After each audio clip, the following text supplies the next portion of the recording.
We are back with another jam-packed episode of Lunes Live. Your favorite compas got you covered with some of our NFL Week 4 takeaways. Obviously, we want to save some for Tuesday with the four compas. Puka Nakua has a big day to help the Rams. It seems like it's the Puka Nakua show, and people were saying, "Hey, Devontae's coming in." I don't know. I think Devontae might be taking away some snaps from or some balls away from Puka, and that has not been the case as they beat the Colts 27-20. I will have to ask Gilbert about one certain play that I'm not too sure about. And then we'll get into the Chargers losing their first game of the season to the New York Giants. I was there, so I got some stuff to tell you guys. Obviously, yesterday, we were not able to do a recap of the game just because it was a mess to get out of that stadium. The bus that we were supposed to take left us. Then it was, oh, hey, well, you can jump on the tram. That took another hour. So it was just a pain in the ass, but we continue. All right, Gilberto, don't you have an engagement question for our viewers and or listeners? If not, I got one. Yeah, you know what? Flash it, but before you do, it feels like I always start the show by complaining. But Fernando, I'm glad you took one here for a change to complain and talk about how bad New York is. So or New Jersey, whatever you want to call it. So I'm ready to hear those stories. But what is the question you got so I can ask the people? How concerned are you about the health of Justin Herbert moving forward? Oh, okay, that's a good way to say it. How concerned are you about this crappy Chargers offensive line to protect the franchise, Justin Herbert? Let me know in the comments. And we will get into it, but I think there is some real concern there for the protection of Justin Herbert. I think that's a good question by you, Fernando. So I started doing the numbers yesterday while we were sitting there towards the end of the game, because as soon as Alohi got that fourth down convert where he was able to hit the receiver in the back of the end zone and the Chargers get the ball back, I'm like, they're not winning this game. Like, and that's what I wrote about. I'm like, Justin Herbert usually is asked to wear the cape, the Superman cape, and he can. But you had Thibodeau, Carter, and Dexter Lawrence, and I'm forgetting. Oh, Brian Burns breathing down his neck the whole game. There was no way he was going to be able to do. Yeah, exactly. There was no way he was going to be able to keep that up the whole game, and he took shots. So I did the stats, and after the game, I asked Jim point blank. Somebody asked him Popper asked him the first question. I can't remember what he asked. And I go, Jim, how concerned are you that Justin has taken 40 hits this season, 24 hits in the 26 hits the last two games, and he's been pressured over 60% of his snaps in the last 2 weeks, especially? Well, I mean, something's got to change. I mean, we got to do something. And he gave me a political question. I asked Justin the same thing. Justin kind of looked at me. And he kind of goes, well, that's a part of football. Like, it's football. That's what's going to happen. He's not going there. He's not going to throw his. No. And I wasn't expecting him to do that. Yeah. But I asked him physically, how are you feeling? And he said, well, that's just a part of football. That I'm feeling okay. I'm fine, this, that. But there was 2 times, Gilbert. I don't know if the camera showed it. There was twice where he was crawling on the ground and he kind of stood up and he kind of took a deep breath and went. There was another time, the Brian Burns sack, he got sacked. He grabbed the ball and he smacked it against the ground. He won't say it, but he's pissed. And I'm going to write about it this week, and I'm going to give you a sneak peek. Jim Harbaugh promised, I want to get Justin Herbert to win a Super Bowl. That's not the way you're going to get him to win a Super Bowl. He's going to get his head taken off. Like, the way that he is getting hit, the way he's getting, and then obviously there is a concern that I've kind of noticed he doesn't get those whistles. Herbert is the Big Ben of this. Herbert is this generation's Big Ben, where he's not going to get those late flag calls when he gets hit late.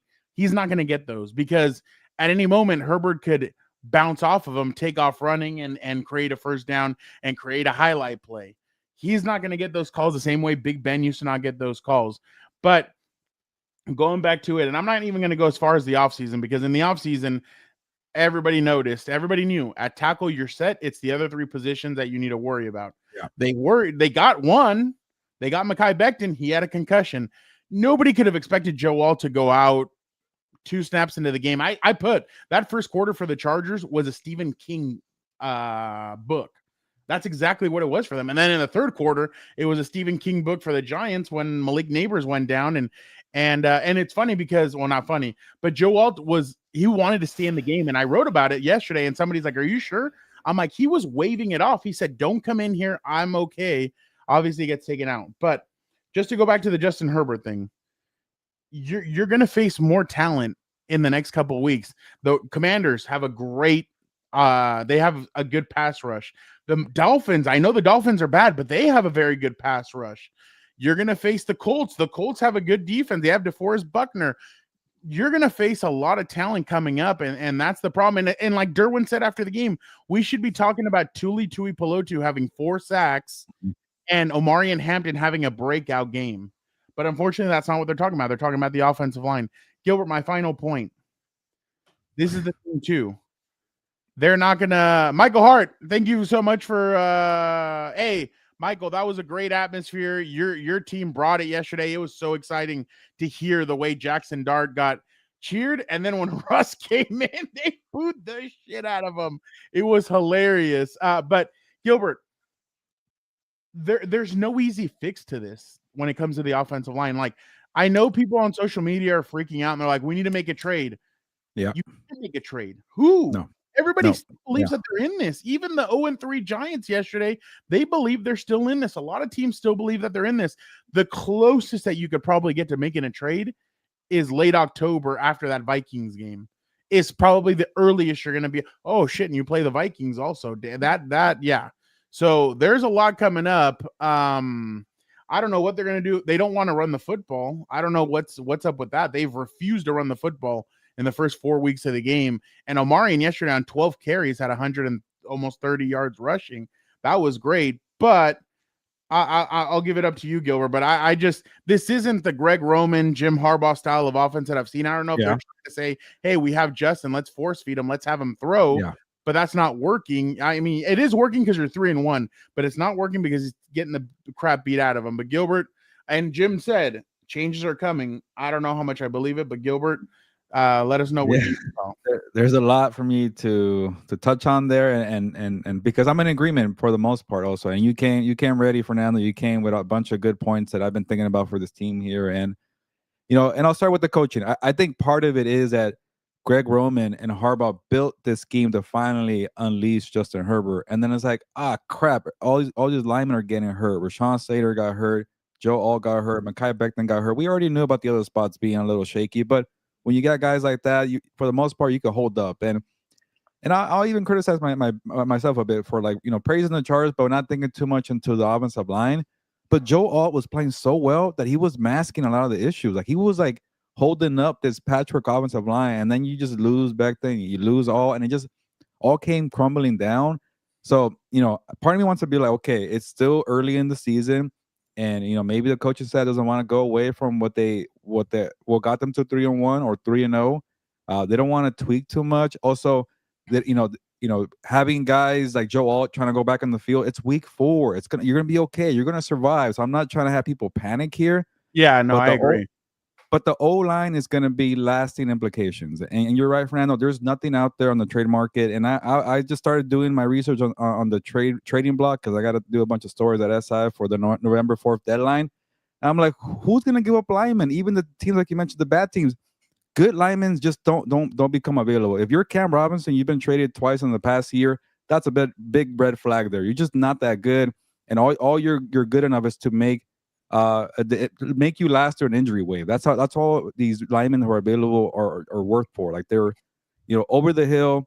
Maybe they're reliable to an extent, but they're eventually going to hurt you. And so, maybe just try to hold it down with keeping Joe Alt healthy. But to your another point, I'm trying to keep track of the points here, Fernando, because again, you brought the A game. You got to tweak it. You got to go more on Omarion Hampton. You got to run the football more. Maybe you didn't want to do that, but that's what you guys do, Roman and Harbaugh. You know how to be physical, smash mouth football. It doesn't help that you have a rookie that you're relying on a rookie to have more carries. That could be part of it too. I do know sometimes the old school coaches don't want to give too much too soon to a rookie. The Najee Harris injury does hurt too, but you can't keep doing the same thing and drop back because you're gonna get Herbert hurt out there or killed or whatever you want to say. But the point is too, like, look at the sample size. Enough with the whole thing that Herbert can't be clutch. Herbert can't do it. He is leading his team week in and week out. Now that you've proven it, who gives a crap about style points? Go run the damn football, protect your guy at all costs. Even if you just go and stumble into 11 wins again, when the time comes to be healthy and ready and to unleash Herbert, now that you know how to do it, unleash him in the playoffs. For right now, just be healthy, get by, don't get style points. Be the Philadelphia Eagles, even be the freaking Chiefs. But the Chiefs don't win with style points, but they just kind of find ways. So do something to protect your quarterback. That is number one right there, Fernando. And yeah, you're not gonna get anything on the offensive line front for the trade market. Maybe an edge rusher you can find something, but even those guys don't do much for you. So, look at last year. Who was the biggest trade commodity? Marshawn Lattimore. What has he done in Washington? He's been over the hill. So, trust the process, follow the plan here. Yes, there are some big implications here with the O-line, but I still think this team is very damn good. I still think agree. they have a better team than the Buffalo Bills, who almost lost to the Saints at home when everybody thought they're going to blow them out. And the Saints are a lot worse than the freaking Giants. So the thing about football, if you got pass rushers, you're going to have a chance week in and week out. That's just the name of the game. So, hey, the Giants came to play. Kudos to them. But still, the Chargers defense held Jackson Dart and Cam Scatterboot to 21 points. For the most part, it wasn't a terrible performance. It was just the other side wasn't holding up. 11 points off of turnovers. And I mean, I had one defensive player tell me he's like, the kid has some juice, but they went Bush League college football style. Like, hey, don't lose us this game. And one of the players even told me, I worry about him now that Malik's out. So I thought that was pretty interesting as well. I'm like, okay, that is interesting. Malik's now out, and who's going to be a security blanket, the guy that he goes to. Both of your interceptions that you threw were both brought back to the 2-yard line. The first one, that was just a great play by Dexter Lawrence to smack it up and intercepted. The second one, I was in agreement. I thought that was pass interference on the defense. I understood why they went offensive, but I was a little surprised by that call. But again, you have to be able to overcome moments like this, and the defense did their part yesterday. They came up, but I don't want to go to that. I want to go to this part.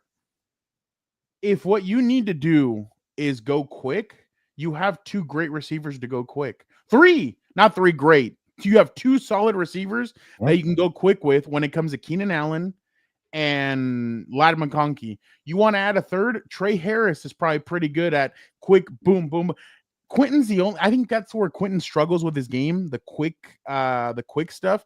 But there's other stuff you can do, like in when they played in Brazil, where they put him at fullback or at right by the tight end, and Herbert did a rollout. Again, they haven't done rollouts either since that Kansas City and the Raider game. I'm like, what are we doing here? So there's just been a lot of stuff that they could do. I still see fans on Twitter trying to trade Quentin for offensive lineman. I'm like, you guys do see he's receiver number 1 right now. Like, Quentin's killing it. He's balling no matter who they're putting in front of him. And you guys want to still trade him? Like, I don't know. I just think it's a little bit ridiculous. The middle part of the field, the slants too, like doesn't require a lot of That's what I'm saying. That's what they just go quick. Find ways.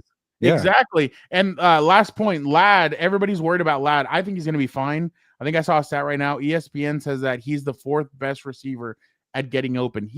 Herbert's gonna find him at some point. It's taking time. He's trying to. Herbert's trying to build the rapport with Keenan Allen again. He's building this rapport now where he looks down the field. It's to what's his name? It's to Quentin. He's gonna feel it out, and they're gonna be fine. Even Gatson gets more run too. He's a tight end and can help you out right away. Exactly. So I agree with you. They're gonna be fine. I mean, I wouldn't be surprised if they came in and beat Washington next weekend, even with Jaden back and stuff. But it's just gonna be they're gonna have to muscle down, and Greg's basically gonna have to grab the playbook, throw it in the fire, and be like, all right, we gotta start over new. We got to do some different things. But I really think that Omarion's ready to carry a load and be able to get stuff going. But I understand their O-line's a disaster, but if they get Mekhi back, they'll be in a better spot moving forward. It's just man, I just couldn't believe some of the Jamari Sawyer and Bradley Bozeman should never play next to each other again. Like, it was really bad, dude. I like in one of those, I just like you kind of feel for Herbert a little bit having to go through that. But yesterday, like I said, what's his name? Omarion had 3 really good runs. One was a 29-yarder.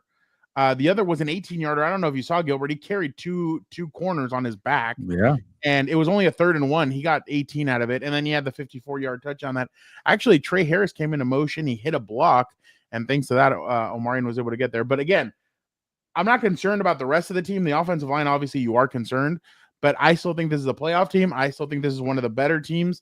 I think they're going to be fine moving forward. It's just they need to get guys go. The fact that Joe Walt wants to get a second option tells me he feels like he can play probably in 2 weeks, 3 weeks maybe. Like that's how bad he wants to be out there battling for his guys. So, but like you said, Gilbert, it's a long season. You're going to be fine. But all right, let's move over now. Any final thoughts, or you're good? No, I'm with you. Like, especially the Commanders game where they don't have a lot of pass rushers. Maybe you'll be fine, and maybe you find that alternative plan for week 6. But yeah, still a lot of football to be played. I completely agree. Let me ask you a question. So obviously the Rams, Matthew Stafford, 29 of 41, 375, 3 touchdowns, an 88-yard throw to Tutu Atwell to win the game. Surprisingly enough, Cam Bynum tingles his feet. He goes down, and that was all she wrote. Obviously, Danny Dimes turns back into Dammy turns himself back into Danny Pennies, throws a pick late to Cam Curl. Let me ask you a question because I didn't see the game. I was in a whole mess out in New York, but let me ask you, what happened on that Jonathan Taylor play where he smacks the 2 running backs or the 2 defenders? He turns around and he hits up field because I saw a flag thrown, but I didn't know what it was for, and I didn't know why that was called back. Can you explain that one to me? Yeah, it was A.D. Mitchell, the second-year wide receiver out of Texas, who had a pretty bad holding call. And it wasn't the most horrendous holding call, but it's not one you just let go. It was one that, it affected Nate Landman to get to the hole there. But honestly, it would have been very difficult for Landman to catch Jonathan Taylor. But hey, the wide receiver needed to learn on that play. That was a hell of a move. Yeah, and just like also when he dropped the ball before crossing the end zone, and I kept telling Victor and House of Horns, I'll give the Colts respect. I'm not gonna give them too much respect because they still are just AFC South contenders, and that's about it to me. They're not gonna make any damage in the AFC when you get to the playoffs, but they just don't know how to play in that moment in tight games. And that Denver game in week 2, it felt like the Broncos were just screwing up too much, where the Colts were like, all right, we'll take it. All right, yeah, you want to, have a special teams mishap here at the end? Screw it. We'll take the W here. But the Rams were ready to play in the 4th quarter. Sean McVay had some great calls. He wasn't even conservative. He went for on 4th down. He fed Puka Nacua. Sometimes it's not that complicated. Feed your best playmaker, and that's Puka Nacua. The defense came to play. Jared Verse and Gang were putting a lot of pressure on Daniel Jones. So, and honestly, I was shocked that Tutu Atwell got the ball. People probably thought it was going to be Devontae or Puka, and here comes the guy who has no catches this season. Boom, 88 yards for a touchdown to the house. See you later, Cameron Bynum, who said SoFi Stadium has fake crowd noise, and I don't know if it's true or not. Sorry, Fernando, but we need to find out. But I doubt that's true. But the point is, the Colts weren't ready to play, and Mitchell didn't know the rules. Daniel Jones looked pretty lost out there. Execution wasn't there for the defense. So, hey, credit to the Rams. They probably should have lost that game, Fernando. But for the most part, they executed it at the most crucial times. I couldn't believe that the kid out of Texas. I couldn't believe that he pulled a Deshaun Jackson, fumbling the ball right before. Like you're getting ready to celebrate instead of like just focusing on scoring the football, like scoring the touchdown, putting your team ahead. And he hurt them twice. He took away 14 points out of them. Cost them the game twice. So they're like, oh, Happy Gilmore says that the Colts are a real team. Happy, I get it, but I know Rams fans have been pushing back as like this is some kind of signature victory for the Rams. You guys are better than that. Come on, I'm gonna disagree here. I ate crow on the Tutu Atwell thing. I did say Fernando. I told Happy and the I was wondering what that was. I said don't expect Tutu Atwell to do anything. He has 0 catches all year. He got $10 million for doing nothing, and then wins the game. I think $10 million worth it for him to win the game like that. So hey, he had 1 catch for 88 yards. That is hilarious. That's what he does. He averages 2 catches per season, and each catch is for 45 yards. It's like he has like a whopping yards per catch average, and it's like he just has 2 catches per season. But somehow they keep him around. I thought it was blackmail at some point, Fernando, but it turns out he's a good player, and I just got to eat crow on it. Tom, real quick, he's getting a second evaluation or second opinion to see how long he has to be out. So after they get that, I'm sure they're going to make their decision. But Joe, from all I heard in the locker room yesterday, Joe wants to come back as soon as possible to help the team out. He doesn't want to leave them out in the cold. So we'll see what happens with that. The Rams impressed me just because I know that they had the mishap last week against the Eagles, but they bounced back. I mean, today, yeah, like you said, yesterday could have been an easy game where they lose, and maybe they should have lost, but the good teams find ways to win those tough games, and the Rams did it. I mean, Matthew Stafford played perfect. I think right now, I mean, I don't know how other people are feeling, but I think Puka is one of the front runners for MVP for sure. Oh, as a not just offensive player of the year. I see that's the thing is that I think people will throw it like that, but I think Puka's showing that you don't have to get like he's outperforming all the first round receivers that that have all gotten paid again. And you know the Rams need to get this done sooner rather than later. They need to pay him soon because he's due in the offseason. Like, got to pay him right away. It's going up, and it's going to go up. So I think they need to get him done, but Puka's at 42 catches for 503 yards and surprisingly only 1 touchdown, I believe. I think I saw somebody say that that's the same amount as Cooper Kupp during his Triple Crown year. So they're in the same pace right now. Yeah. So, I mean, the thing is, there's always one receiver that's really going to shine when it comes to Sean McVay's system. It's Puka. I mean, don't get me wrong. Devontae, four catches, 56 yards and 1 touchdown. That's great. I mean, that's still pretty good contribution. All three or both of your receivers scored. But I just think Puka does all the dirty work, and that's what Cooper used to do. Cooper used to do all the dirty work of the Rams offenses. Now it's Puka, the one that does all the dirty work. And I was seeing, I mean, again, I didn't watch the full game, but Puka takes hard hits, man. Like there's some plays where he left the field for a bit. I feel like every week he's out for a little bit, and then he comes back in and balls out. But you don't need to take all those unnecessary hits. So again, I remember Antonio Gates said the best advice I can give Keenan Allen is as soon as you catch it, if you feel like you're about to get whacked, go down right away. He's like, there's no, well, he said it a different way, but he's like, going down sometimes has its advantages. And I just started laughing. What year is it? Like year 13, I lost track. So it does make sense. Yeah. So and that's the thing. And Keenan's learned now. Keenan, there was a play yesterday where he caught it. He had the first down and he just fell on his butt. And he's like, all right, cool. Got it. So again, I think Puka's one of my favorite players to like watch. Like I just think the dude is a baller. 2 weeks ago, it looked like he had taken the what's it called? He had gotten hit. He started bleeding. Barbed wire bat to the face. Looks like he took a barbed wire bat to the face. He's bleeding. He comes out and he's like, no. I want to come out and I want to keep on playing for these guys. So I really think that Puka is one of these guys that he's a tough nose guy. Kyron, I know he's not getting all the yards, but 77 yards. They're running hard. They're not abandoning the run. Like I know in the past, you and Vic have complained because sometimes he just not complained. You guys have pointed out that McVay likes abandoning the run. Again, the only thing I don't like is like Puka or Tutu Atwell takes that touchdown.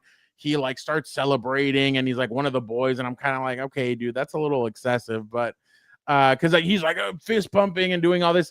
I can't remember what college coach I saw over the weekend that was doing the exact same thing. And I'm like, God, this is kind of annoying. But it is what it is. That's always how Sean's been. But I do believe it. In the Rams, I think their defensive line has gotten even better. I think the only thing is, and I see them doing this, is they're going to trade for a corner. I think they're going to trade for somebody out there. They're going to trade for somebody in the back. Well, last year, even though he hasn't played very good, and the Chargers get a first-hand look at him this weekend, Marshawn Lattimore. He was a big time trade, but yeah, Denzel Ward's. Well, no, you know what, Brett Gilbert made a good observation that the Browns for some reason feel like they're just a quarterback away from being. They just traded for a lineman. They got Cam Robinson today. Yeah. Like, what are we doing here? Yeah, like, so burn the damn team, or at least the ones that won't be around next year. So again, I'm very impressed with them. I think they Puka did a great job. I think this Rams team is hard. Like I think the two LA teams are going to be hard to beat. Like both of them are just hard nosed Yeah, they're defenses. built the They're same blue way. Yeah, collared. Yeah, they're blue collared type of teams that have great quarterbacks, and they're gonna beat you down. Obviously, right now, maybe before the season, everybody would have said the Chargers offensive line is better, but now I think it's shifted to the Rams. I think the Rams definitely have a better offensive line. yeah. Based on who's Gilbert, available, yeah, yeah. I know exactly. Gilbert, they're back. Oh, my Chiefs. The Kansas City Chiefs blow out the Ravens 37-20. Last pick They by get me. Xavier Worthy back. Gilbert, are they all the way back? 1, 2. There's a lot of attention on Twitter. Did Lamar Jackson quit the game and say, Oh, because we've heard in the past, Lamar has come out and said he hates playing Kansas City. It's always bad. It always yeah. goes the wrong way. People are saying that he quit, Gilbert. What is your analysis on both of those? Because I definitely think the Chiefs are back. I definitely think they just took a 3-week hiatus. I still think that they have some deficiencies on their defense, and the Ravens have a lot of injuries on their team. But Gilbert, what did you see from that game yesterday? Yeah, this is why I always kind of hesitate to shower the Ravens and the Bills with praise. Like, oh, they look so good. They look way better than the Chiefs. Come on, it's easy. Yeah, but try playing the Chiefs and get over the demons that you've had over the playoffs and other matchups. Try overcoming Patrick Mahomes and Andy Reid and Chris Jones. Like it's easier said than done. You could look stylish against the Browns. You could go beat down the Saints and the Dolphins, but when you play the Chiefs, it requires something different. And don't tell me about the injuries to the Ravens. Like the Chiefs have injuries too. People kept saying, "Oh, they look terrible with all these players." So, hey, it came to 1-2, 1-2. May the best team win, and that's what the Ravens put up. That's what Lamar Jackson does there at the end. And honestly, everybody was so thrown off, and I get it. He had the hamstring injury, but I was watching Red Zone on that, and they made it seem like he was quitting. And I think that's why a lot of people got the same interpretation of like, okay, what the hell is he doing on the sideline? It's like barely the third quarter, and you see Cooper Rush out there, and you see Derrick Henry playing, and they're getting blown out. Which to an extent, I get it. You weren't gonna come back, but it was a bad look, and maybe the hammy was a real deal, and you got to save your best quarterback for the long run. But regardless, the Ravens always feel like a letdown. They always disappoint, and then that loss in Week 1 to the Bills might come back and haunt you. That loss to the Detroit Lions kind of come back to haunt you. I get it. You're losing to very good teams, but at some point that's going to catch up to you. It's going to hurt you when it comes to playoff standings and getting back to the hunt because you could feel like you could get back in there. And I think they can. I think they're a good team to make it. But say it's December rolls around and you're 3 games behind, and you're thinking that Bills game would have helped us right now, or that Detroit game would have helped right now. This time does matter too. So to me, I don't know what it is with the Ravens. It's just not working. I'm still not buying the Bills. Obviously, to the Chargers to an extent, they haven't proven it either. But at least they beat the Chiefs in Week 1. They got good psyche right there. Everybody wants to write up the Chiefs. They're so tired of them. I get it. I understand it. But there's no dynasty demise until you beat them in the playoffs. They went to the Super Bowl for the 3rd consecutive year, and we want to write them off. So to me, it's premature. I get it. People are frustrated, but they're not going anywhere. And that's without Rashee Rice. Xavier Worthy made a big difference. I said, I was telling Victor, watch out for Andy Reid to scheme up ways to beat up on this team when Xavier Worthy comes back. And they did it. I even said, Patrick Mahomes, you're getting so many passes for all your 3 Super Bowls and early in your career. Now it's time to put up when everything around you is crappy, when the surroundings aren't pretty, go be the quarterback that we think you are. And he delivered. So for the most part, it was a good day for the Chiefs. They still have a long ways to go. They're not a finished product, but I say from this question here, I think they fixed their offense more than the Ravens defense is this bad. I think the Ravens, when they're healthy, they're still bad defensively. Yeah, no, I mean they've given up 30 burgers left and right. They got blown out. Something's wrong with Derrick Henry. With the combos? Yeah, something's off with Lamar. I think even offensively, I don't know what it is, but they just look out of sync. And the question is now, let's just say by some miracle they missed the playoffs. I wonder what John Harbaugh's status would be. And I feel like somebody would come up and snatch John quickly, but I'm really questioning because John even crapped on the offensive play call. Like he went at it over the offensive play call. He wasn't happy. So again, he defended his quarterback. He said he did not quit, that he's a guy that's an honorable guy. He's gonna want to be there to fight till the end. We'll see what happens there. But yeah, I'm not concerned about the Chiefs. I think the Chiefs have their great their coaching staff is just way too good. Again, in the playoffs, it'll be interesting to see what they can. Oh, there we go. I was wondering what this was. On Monday until you see that. Yeah.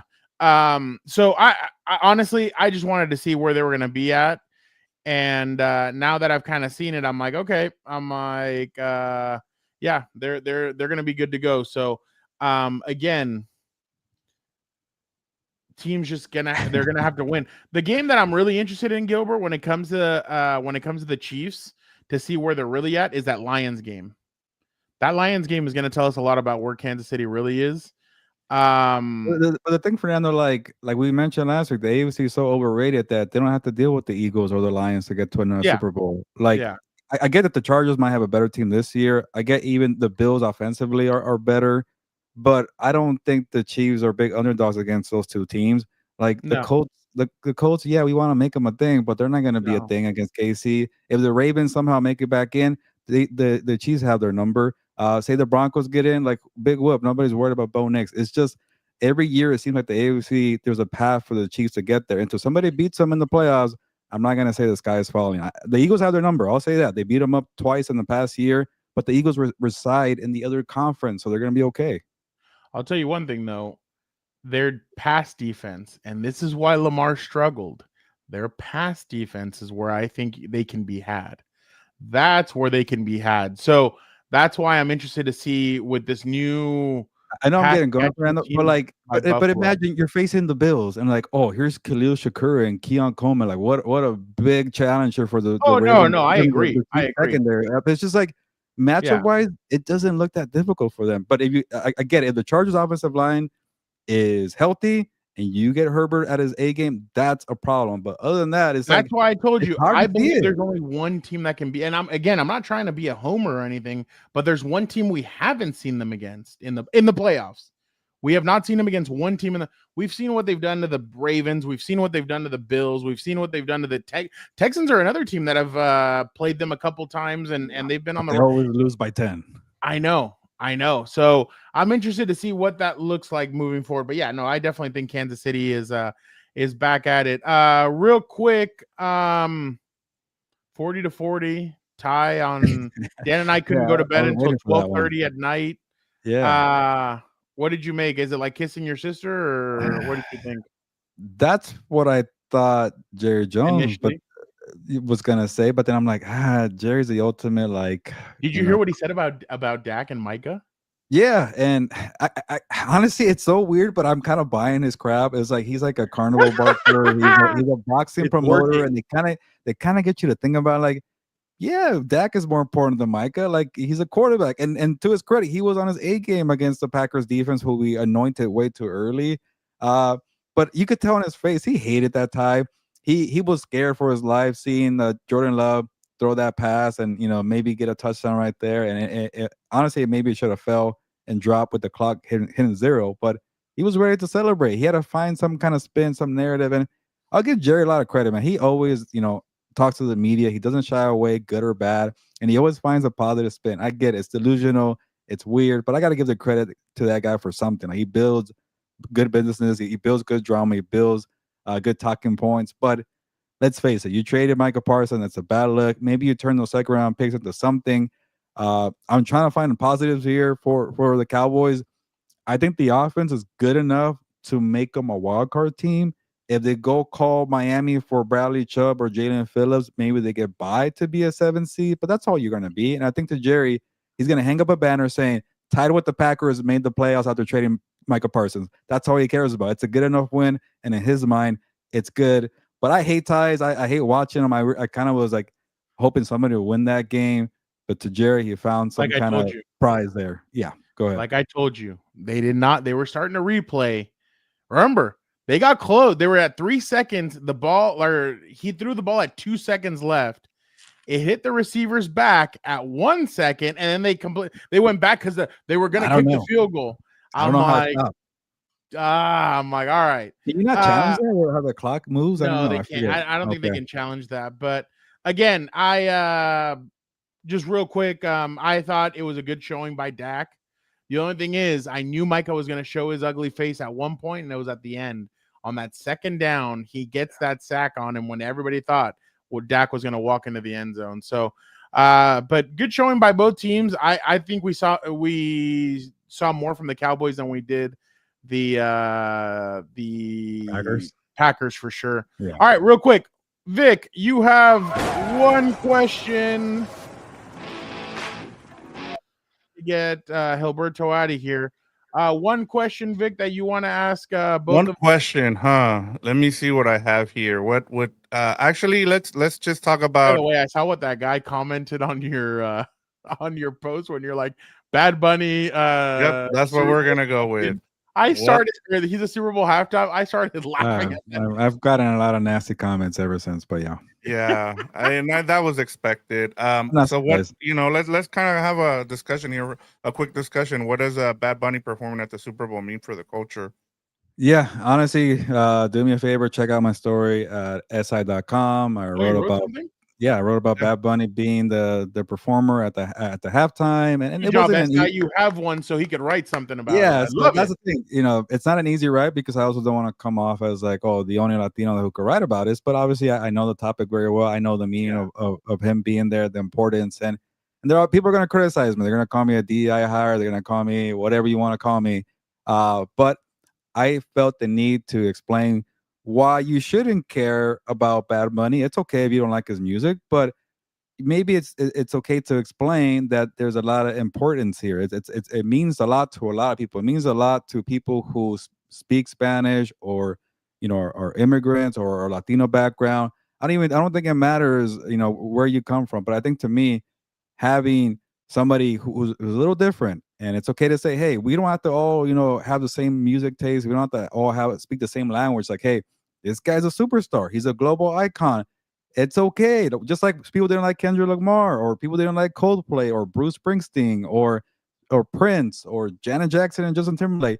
No one's gonna be happy. I get that part. The part is he is important to a lot of people because getting the Super Bowl in the United States is the biggest stage of all. If the NFL says, "Do you want this?" You're probably gonna say, "Hell yeah!" Especially for somebody who has a Latino following, an audience worldwide, from Puerto Rico to Mexico to Colombia to wherever. People like Bad Bunny. A lot of white people tell me they like Bad Bunny. Like he's important to a lot of people because representation, culture.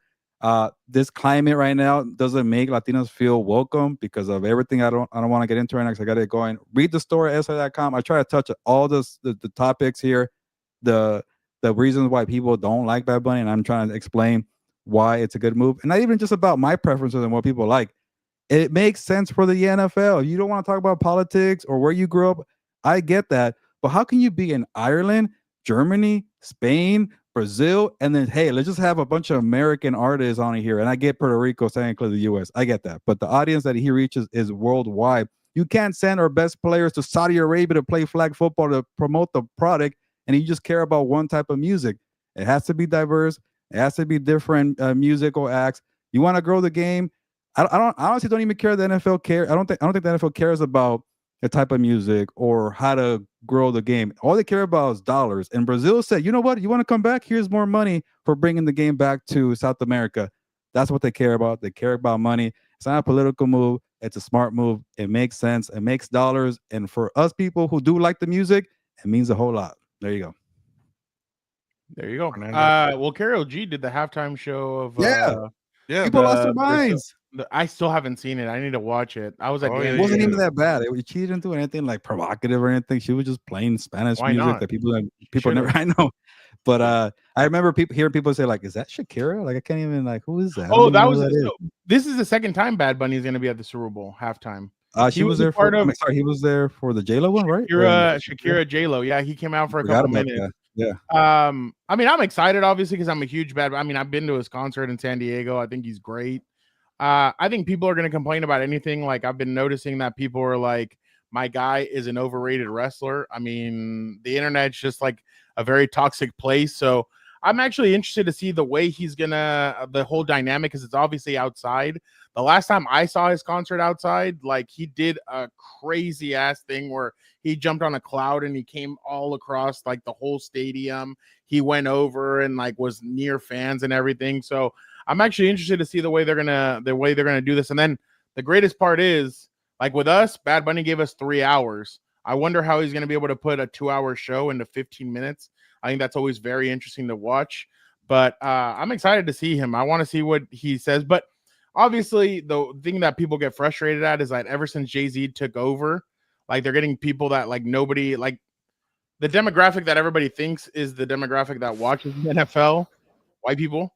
They think that they're getting people that like white people don't know, which I mean, everybody knows Shakira. I think every culture can admit that Shakira is great. She's awesome. We all love her.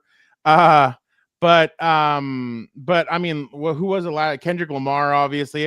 I thought Kendrick's show last year was great. I think this new generation of artists, they take it into a different area where they do a lot of different things. Like they make it into a whole spectacle, a whole show. It's a Broadway show. That's why I'm interested to see the way everybody does it. I think the one that kind of, well, no, I don't want to go that far because I don't know if maybe people before that did it, but like I remember Katy Perry had a fat ass lion out there, like two sharks. A bunch of people have had a bunch of stuff out there where you're just like, oh wow, like J-Lo's and Shakira's was a little bit more just the normal stuff. I mean, you had J-Lo dancing on a pole, but other than that, I mean, there wasn't really anything crazy. But Kendrick's last year was like a whole play, Broadway play. So I'm actually interested to see the way Bad Bunny's going to do it. I think that his press conference, I think they should take a tally because I think that concert, wherever they hold the venue for his halftime show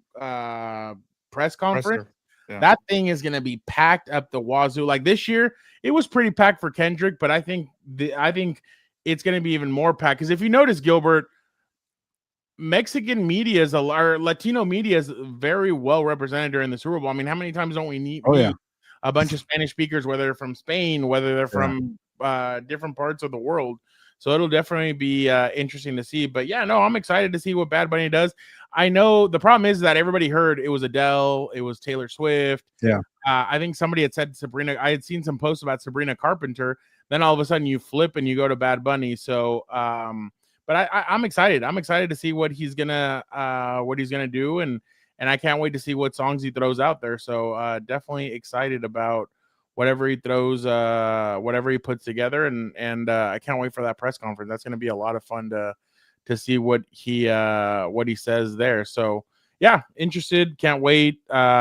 He's going to do something crazy. I already know. He's going to bring out a wrestling ring and he's going to wrestle. Bring out Adam Sandler, to caddy for him this time, Exactly. Yeah. Something crazy. I can't wait to see the artists that he brings out because there's always a prop bet on how many artists are going to bring. So I'm interested to see who he decides to bring out there. But made some classics like Daddy Yankee for Victor. Oh, it's funny. The other one was Post Malone. I remember Herbert was asked by Mark Sanchez, Taylor Swift, somebody else. I can't remember the other artist, or it was Adele or Post Malone. He's like, I'm going to say Post Malone is the halftime show. So I thought Bad Bunny was going to do the LA one. I thought that was going to be the Bad Bunny halftime show was the LA one. Cause I thought, LA Bad Bunny, like there's just way too much. There. By the way, the Ryder's Cup stuff, man, those people confused the shit out of me when we were in New York. I was at a bar watching a soccer game and I heard people cheering and celebrating and there was golf. And I'm like, okay, the US must be up. Those guys must have been British because I saw the British people. I saw Britain or Europe won that, so I was like, "Oh wow!" I was like, "Okay." You get all these people from Europe to get along for one golf event, but we can't get people in the United States to agree on one song. Like, come on. Well, okay, but you're never gonna get everybody to agree on the artist. Like, you could have put Taylor Swift out there, and half of the demographic is gonna get pissed because they're putting Taylor Swift. So the only thing we can all agree on is Caitlin Clark has saved the WNBA. That's all I'm gonna. With that, let's get out of here. Let's have. All right. I appreciate you guys so much. Don't forget to check out the Four Compas show tomorrow. It wasn't pretty for my guy when he was in person on what's it called on Sunday, but he was excited to go see family. He's excited to be back, and he can't wait to jump on tomorrow. So the Four Compas will be back. We have a bunch of stuff getting ready to go. Gilbert, who you got? Jets or Dolphins? I think I went Dolphins and the Broncos. So Broncos? let's see if I go 2-0. Yeah. All right, I'll go the opposite. I Okay. wanted the Bengals just because on team content. I was telling Gilbert, I want to see Team if Compton? this team content. Team content. Like Okay. I want that content from you guys on tomorrow. If Denver falls to 1-3 as the Super Bowl, the Super Bowl, Yeah. whatever, Yeah. darling before the season that everybody kept saying. I can't wait for tomorrow. They're part of my top 5 wins team, so I kind of need them to do something sometimes. Okay, but we'll see. Maybe tonight. But Who has the Bengals? Is it? I think it's Dan. Dan has a big. Okay. Yeah, there we go. I think so. All right. Thank you guys so much. Gilbert, why don't you get us out of here? Yeah, it's time to get going here. Check out everything we're doing. Combos on the beat. Check out everything Fernando does at Sporting Tribune and all over the place. Fernando does it all. Check out everything I might be do doing at Padres playoffs if they advance. Padres Against the Cubs, playoffs, so. They soccer, are. Ryder Cup. Fernando does it all. But it's time to get going. On that note, nos vamos, pues, vámonos.